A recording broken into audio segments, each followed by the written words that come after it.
अस्सलाम वालेकुम dear students, मैं हूं मुजम्मिल हुसैन और आप देख रहे हैं मेरा यूट्यूब चैनल नॉलेज एकेडमी। तो डियर स्टूडेंट्स, आज जो हम करने जा रहे हैं, जो आर्टिकल करने जा रहे हैं, वो क्लास 12 का है।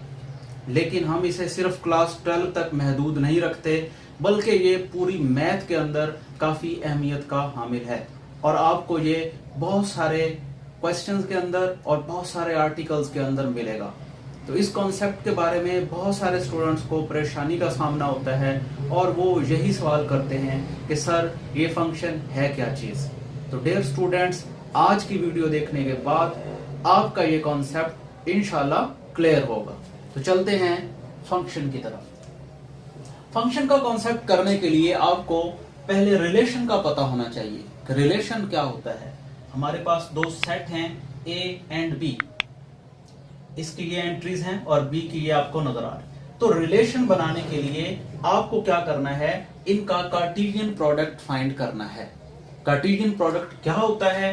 कार्टेशियन प्रोडक्ट में हम दो सेट्स को एक खास मेथड में लिखते हैं, एक सेट की फॉर्म में। बेसिकली कार्टेशियन प्रोडक्ट एक सेट ही होता है, लेकिन ये सेट होता है ऑर्डर्ड पेयर्स का।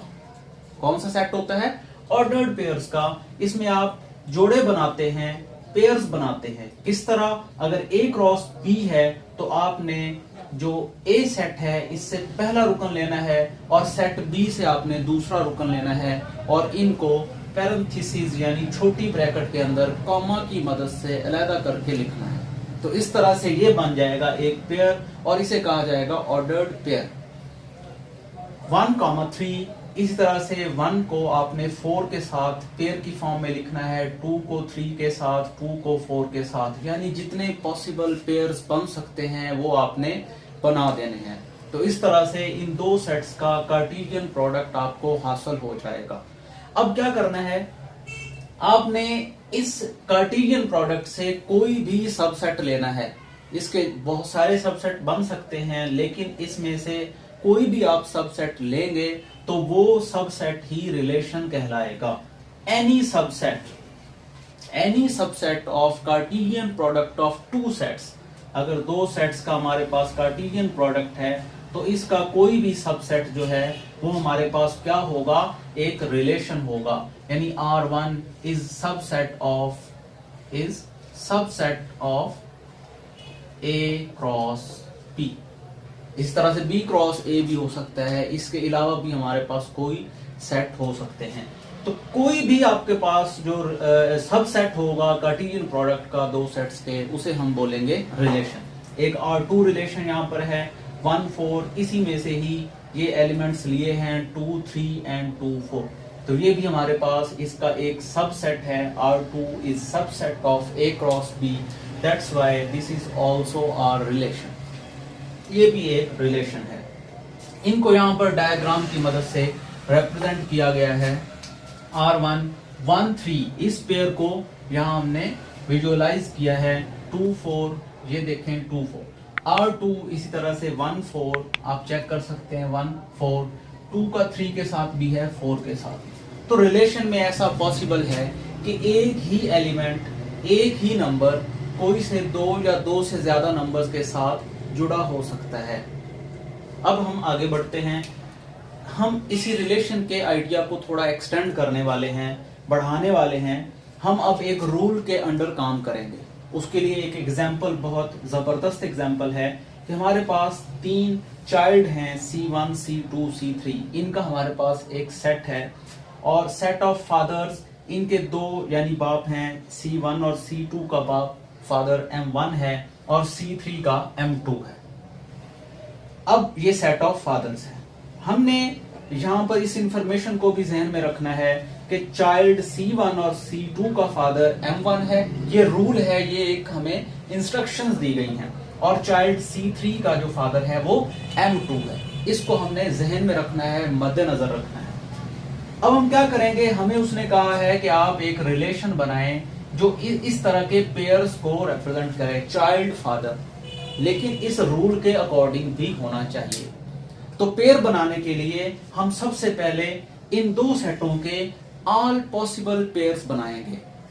और ऑल पॉसिबल पेयर्स कैसे बनते हैं, इनका कार्टेशियन प्रोडक्ट फाइंड करने से। तो हम C क्रॉस F यानी कार्टेशियन प्रोडक्ट फाइंड करेंगे। C पहले है और F बाद में, तो हमारे पेयर्स इस तरह से बनेंगे कि हमारा पहला रुकन C सेट से होगा और दूसरा रुकन F सेट से होगा।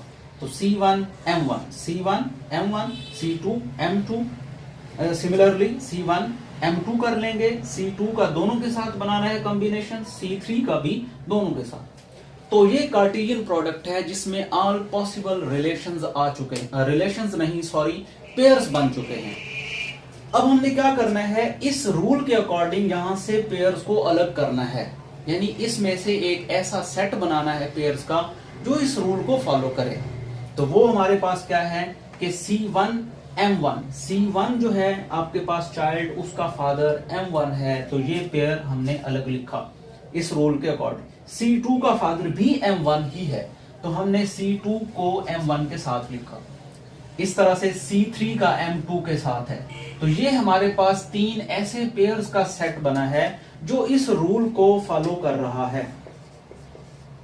तो ये एक स्पेशल रिलेशन हो गया, ठीक है। हालांकि इसके और भी काफी रिलेशंस बन सकते हैं, लेकिन वो इस रूल को फॉलो नहीं करेंगे। इस रूल को फॉलो करने वाला ये रिलेशन है, this is known as special relation. इसकी डायग्राम यहां पर है, C1 M1, C2 M1, ये आप देख सकते हैं, C3 M2। अब हम बात करेंगे डोमेन और रेंज की, कि किसी रिलेशन की डोमेन से क्या मुराद होता है और रेंज से क्या मुराद। जब भी कोई आपके पास रिलेशन जिस तरह R1 है ये लिखा हो, तो इसके जितने भी ऑर्डर्ड पेयर्स होंगे उनके तमाम पहले अरकान को आपने सेट की फॉर्म में लिखना है, तो वो उसकी डोमेन बन जाएगी। और इसके जो दूसरे अरकान होंगे ऑर्डर्ड पेयर्स के, उनका एक सेट बनाएंगे, तो वो उसकी रेंज कहलाएगी। ये भी इसी तरह से आप यहां देख लें, डोमेन ऑफ R, इस रिलेशन का नाम R है, तो इसमें C1, C2 और C3 ये पहले अरकान हैं, फर्स्ट एलिमेंट हैं हर ऑर्डर्ड पेयर का, इनका सेट बन गया, ये डोमेन है। इसी तरह से जो हमारे पास रेंज है वो M1 और M2 है। तो ये था हमारे पास रिलेशन के बारे में कॉन्सेप्ट। इसी कॉन्सेप्ट को जिस तरह से आपने देखा एक स्पेशल रिलेशन बना है, तो फंक्शन भी एक स्पेशल रिलेशन ही है, एक खास रिलेशन होता है। इसको कैसे डिफाइन कर रहे हैं ये अभी। अब हमारे पास है फंक्शन, जिस तरह पीछे हम पढ़ चुके हैं कि फंक्शन एक रिलेशन ही होता है, रिलेशन की एक स्पेशल टाइप है। इसकी हम डेफिनेशन करते हैं, function f such that a to b is a rule, ये एक रूल होता है। अब जिस तरह से पीछे हमने एक रूल की बात की थी, वो उस रिलेशन के लिए हमने डिफाइन किया था और उसके मुताबिक एक रिलेशन बना लिया था, ठीक है। तो यहाँ हमारे पास जो रूल है वो ये आपको माइंड में रखना है, इसको आपने गौर से समझना है। तो एक रूल है जिसमें असाइन ईच एलिमेंट, जो असाइन करता है, जोड़ता है, मिलाता है each element of set A. Set A से मुराद है जो पहला सेट है, ये A B C X Y Z कोई भी हो सकता है। और यूनिक एलिमेंट ऑफ बी, जो सेट ए के हर एलिमेंट को, ईच एलिमेंट, ईच की कंडीशन है सेट ए के लिए और बी के लिए है यूनिक की कंडीशन, यानी किसी मुनफरिद रुकन के साथ उसे जोड़ देता है। ऐसे कानून को हम क्या बोलते हैं, फंक्शन। जिस वो रिलेशन ही होता है दो क्वांटिटीज के दरमियान, ठीक है। लेकिन इस रूल को फॉलो करता है कि जो पहले सेट आएगा उसको, उसके तमाम एलिमेंट्स को आपने दूसरे सेट के साथ जोड़ना है। इसकी यहाँ पर हम मजीद थोड़ी सी क्लैरिफिकेशन करते हैं कि ए और बी दो सेट थे, ये कार्टेशियन प्रोडक्ट है, ये R1 रिलेशन, ये R2, ये R3। अब इन रिलेशंस में से हम देखते हैं कि कौन सा रिलेशन फंक्शन है। तो यहाँ अगर आप थोड़ा सा फोकस करें तो हमारे ये जो R1 है, इस पर अगर हम गौर करें तो हमें पता चलता है कि ये इसको फॉलो करता है, इस रूल को फॉलो करता है कि हमारे पास रिलेशन A से B है, यानी पहला सेट A है और दूसरा सेट B है। तो जो पहला सेट A यानी है उसके तमाम एलिमेंट जुड़े होने चाहिए, असाइन होने चाहिए B के किसी ना किसी रुकन के साथ। तो ये उस कंडीशन को फुलफिल करता है 1 और 2, इन दोनों को मिलाने से पूरा सेट आपके पास A बन गया। तो ये कंडीशन आपकी पूरी हो गई कि ईच एलिमेंट ऑफ A यानी पहले सेट का के तमाम अरकान आपके जुड़े होने चाहिए किसी ना किसी रुकन के साथ। ये आप देख सकते हैं 1 3 के साथ है, 2 4 के साथ है। तो ये कंडीशन हमारी पूरी कर रहा है। यही कंडीशन आपने सेटिस्फाई करवानी है। अगर ये सेटिस्फाई हो रही है तो आप उस रिलेशन को क्या नाम दे देंगे, फंक्शन का। तो ये हमारे पास फंक्शन है। अगर आप बात करें R2 की, तो यहां हम देखते हैं 1 1 2। तो ईच एलिमेंट तो है लेकिन वो यूनिक के साथ नहीं जुड़ा हुआ। ये देखें, each element of A to unique element of B.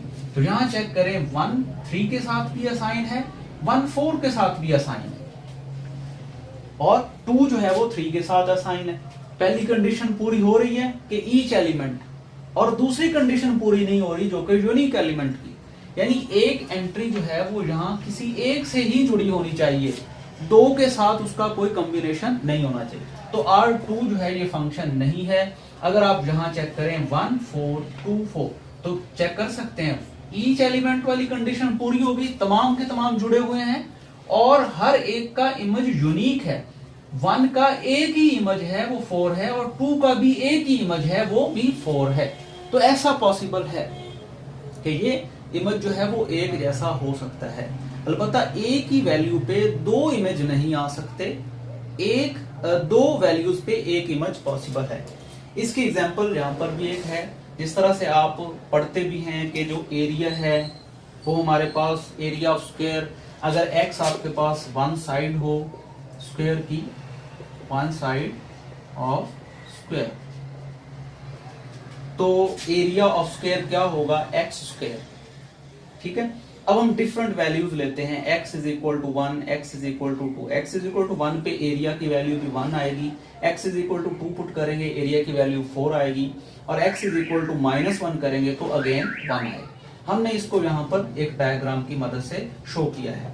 तमाम x की, जो कैपिटल X का नाम दिया है, स्मॉल x की वैल्यूज को हमने कैपिटल X का नाम दिया और इसे a का नाम दिया। 1 2 -1 1 2 -1, और ये 1 4 1 जो रिजल्ट आए थे ये हमारे पास है 1 4 1। जब सेट की फॉर्म में लिखते हैं तो हम रिपीट नहीं करते एलिमेंट्स को। तो अब हम देखते हैं जब x की वैल्यू 1 पुट की, रिजल्ट 1 आया, 1 1 के साथ। जब 2 पुट की है तो रिजल्ट 4 आया। जब -1 पुट की है अगेन 1 आया। तो आप देख सकते हैं कि इसका ईच एलिमेंट, हर एलिमेंट जुड़ा हुआ है सेट A के यूनिक एलिमेंट के साथ, यानी दूसरे सेट के किसी यूनिक एलिमेंट के साथ असाइन किया गया। तो इसको हम क्या बोलेंगे, फंक्शन है। उम्मीद है आपको इसकी समझ आ गई होगी। अब हम फंक्शन की डोमेन और रेंज, जिस तरह रिलेशन की डोमेन और रेंज होती है उसी तरह फंक्शन की डोमेन और रेंज होती है। उसको समझने से पहले आपको नोटेशन का पता होना चाहिए कि हम किस तरह से एक फंक्शन को जाहिर करते हैं। तो इसके लिए स्विस मैथमेटिशियन एलर जो है उसने रिप्रेजेंट किया y is equal to F of X की फॉर्म में। किसी भी फंक्शन को जब हम जाहिर करते हैं तो y is equal to F of X की फॉर्म में होता है। और इसे रीड कैसे करेंगे, y is equal to F of X, इस तरह से रीड करने का तरीका। अब आप देखें तो यहाँ 2 वेरिएबल नजर आ रहे हैं, एक y और एक x। यहाँ जो x वेरिएबल है ये इंडिपेंडेंट है, इंडिपेंडेंट यानी इसकी कोई भी वैल्यू आप ले सकते हैं। और जो y आपके पास है ये डिपेंडेंट वेरिएबल है, यानी ऐसे समझ लें जो हमारे रिजल्ट आते हैं, जो इमेज आता है। जब यहां पर अगर आप चेक करें तो a जो है ये डिपेंडेंट वेरिएबल है और जो x है ये इंडिपेंडेंट वेरिएबल है। तो x की वैल्यू हम अपनी मर्जी से ले सकते हैं, जो a है वो इसके अकॉर्डिंग चेंज होता है, यानी a जो है वो x पे डिपेंड करता है। तो a डिपेंडेंट है और x इंडिपेंडेंट। तो किसी भी फंक्शन में हमारे पास एक डिपेंडेंट वेरिएबल होता है और एक हमारे पास इंडिपेंडेंट वेरिएबल होता है। तो यहां हम आसान बनाने के लिए डोमेन और रेंज को, जो डिपेंडेंट वेरिएबल की हमारे पास वैल्यूज होती हैं वो रेंज होती हैं, और जो इंडिपेंडेंट वेरिएबल की जो वैल्यूज हैं इंडिपेंडेंट वेरिएबल। इसका अगर हम इसकी तमाम वैल्यूज का सेट बना दें, सेट ऑफ इंडिपेंडेंट वेरिएबल्स, तो वो हमारे पास क्या होगा, वो होगा डोमेन ऑफ फंक्शन। और डिपेंडेंट वेरिएबल की जितनी भी वैल्यूज होंगी वो हम यहां पर लिखेंगे, तो वो हमारे पास क्या होंगी, रेंज ऑफ फंक्शन होंगी। तो इस तरह से डिपेंडेंट वेरिएबल की जितनी वैल्यूज हमारे पास आएंगी वो रेंज होंगी। जिस तरह से आप देखें तो ये अगर आप इन्हें सेट की फॉर्म में लिख दें 1 and 4 तो ये हमारे पास बन गया रेंज, ठीक है। और ये इंडिपेंडेंट वेरिएबल है, इसको जब हम सेट की फॉर्म में लिखेंगे 1 2 and -1 तो ये इसकी क्या कहलाएगी, डोमेन कहलाएगी। तो ये डोमेन और रेंज होती है किसी भी फंक्शन की। उम्मीद है आपको फंक्शन का जो कॉन्सेप्ट है वो क्लियर हो।